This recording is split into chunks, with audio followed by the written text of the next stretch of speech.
Hi there, class. My name is Gabriel Veliz. Let's get this started. So, what is a demonstration speech?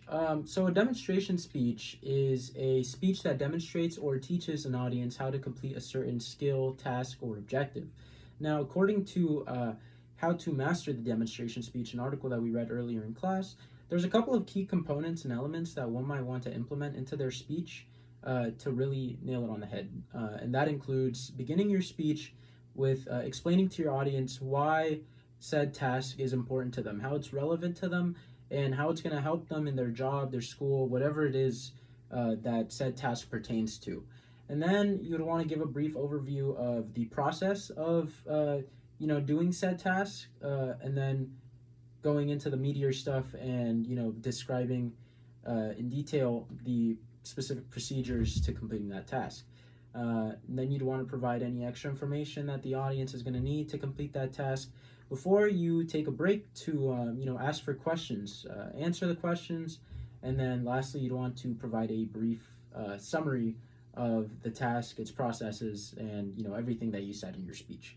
So for written assignment 3, I'm choosing to demonstrate how to do an oil change on a car. Now, what makes me best suited to give this demonstration? Not that much. I'm not a mechanic, but I have done an oil change on my car before, and I know how to do it properly. Um, Knowing how to do an oil change is a very important skill. Whether it be for survival purposes or just wanting to save a buck. Going to Jiffy Lube nowadays, it costs you 60, $50 to do an oil change when you can do it for the price of the oil and the oil filter at home in 30 minutes or less, So, and even then, you learn the skill and, you could even capitalize off of it. You could charge your aunt, your friends, who don't know how to do an oil change, for their oil change and make a quick buck off of it. Um, so yeah, now let's get into the previous communication exercises that we looked at.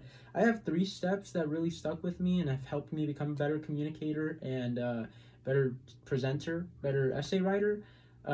My first step being step 3 of communication exercise 3, which is creating a developed or detailed outline of whatever it is that we are writing. In this case, it would have been written assignment 1. So creating a detailed outline helped me in many ways, including being able to put everything, compartmentalize everything on paper. Organize my thoughts in a way that makes it so that it allows for me to create new ideas in my head as to like what I want to add to my paper, including evidence or key points, main points that I want to include in my paper. Having a detailed outline puts it out on paper for you, so that it can get your creative juices flowing. And that brings me to my second step, which is step 2 of communication exercise 6, which is the free writing assignment. Free writing is also a good way to get your creative juices flowing. It allows you to think of,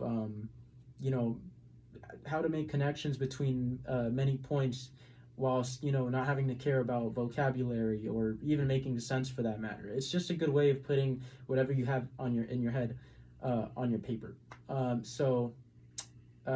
My step 3, my last step, is step 1 of communication exercise 4, which is a self-evaluation.